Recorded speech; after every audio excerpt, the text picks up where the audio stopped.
Hey everyone, welcome back to XXIM. Today we are tackling another important question in the Market Maker series. What happens when market makers lose or start to lose delta hedging? In our last video, we discussed how market makers keep the price of an asset like Kaspa range bound using options as they try to stay delta neutral. Today, we'll extend this topic a bit and discuss what happens when market makers cannot stay delta neutral and how that leads to price squeezes. So for this video, I've put together a quick presentation as always, so let me share it with you. As you already know, something we've discussed a few times, in most cases, market makers aim to stay delta neutral, meaning their overall position has zero directional exposure. But by being delta neutral is not a static thing.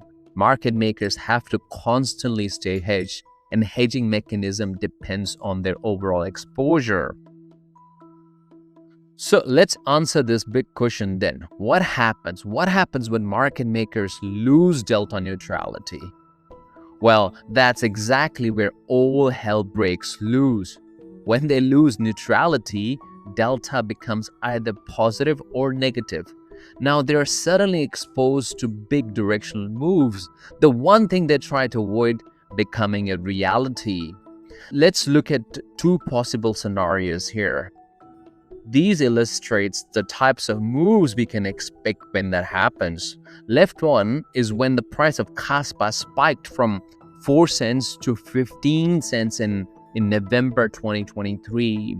And the right one is when the price dropped from 7 cents in October 2025. Both scenarios certainly appears to be the candidates where market maker lost delta neutrality.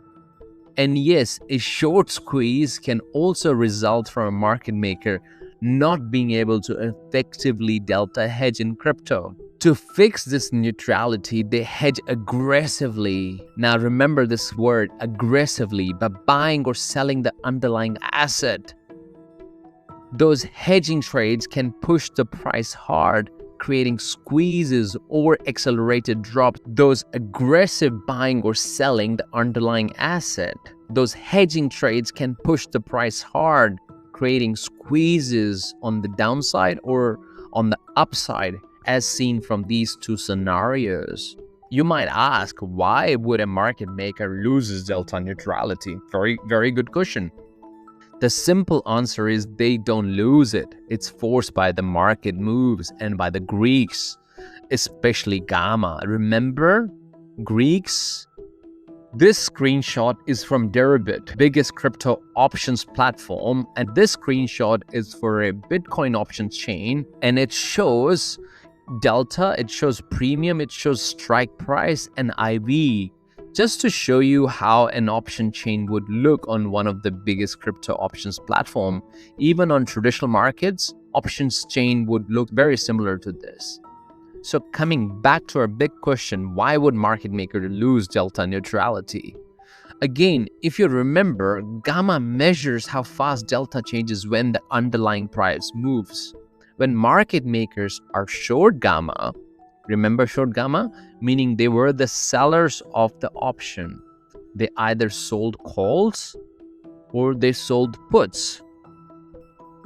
When they're short or negative Gamma, a sudden sharp rally or drop can change their exposure faster they can hedge.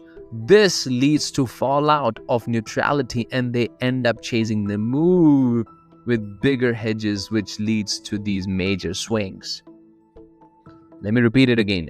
A sudden sharp rally or drop changes the exposure. This leads to fallout of neutrality, and then they end up chasing the move with bigger hedges, which leads to even bigger swings. So what really happens when they lose neutrality? Well, that's where you enter a squeeze. You have a short squeeze and you have a Gamma squeeze. The both are caused by rapid price spikes from forced buying, but the triggers and mechanisms are completely different. let's quickly cover this topic first. So what exactly is the short squeeze and how is it different from a gamma squeeze? So what exactly is the short squeeze? Let's assume this scenario. Hedge funds or big players are heavily short the asset. They're betting on the price drop. If the price starts rising from some fundamental or from some news or other big players starts buying, the short starts losing money. To cut losses or to meet margin calls, they have to buy back to cover. This pushes price higher. More shorts cover, even the higher price goes. So this is rather a simple process. It's more of a short covering. However, on the gamma squeeze side, this is all about options. Market makers are negative gamma by selling those calls. They are short calls, as we discussed last episode. As price rises even a bit, delta become even more negative, as we discussed in the last episode. As price rises even a bit, gamma forces the delta to become more negative. So understand the difference when next time someone says it's a short squeeze, tell them it might be a gamma squeeze. Once you start to look at the IV and option chains, you might be able to tell if it's a gamma squeeze or a short squeeze. So what exactly happens in a gamma squeeze, right? A gamma squeeze is an explosive upside move driven by market maker hedging their option position. As soon as the price starts pumping, even just a little, negative gamma kicks in hard. Market makers' delta becomes more and more negative the higher the price goes. They get increasingly short as the rally accelerates. To stay neutral and to avoid massive losses, market makers are forced to buy Kaspa spot aggressively to hedge. That buying pushes the price even higher. Higher prices, delta gets even more negative. They have to buy even more. It's a self-reinforcing feedback loop. Price goes up, force buying increases, price goes up even faster. This is rather a common phenomenon in high volatile, low liquidity coins like Kaspa. As a side note, always keep an eye on call option interest and unusual volume in out-of-money calls. Those are the early warning signs. Now, let's look at two specific examples, one on the upside and one on the downside. Let's assume Kaspa spot price is sitting around 4 cents.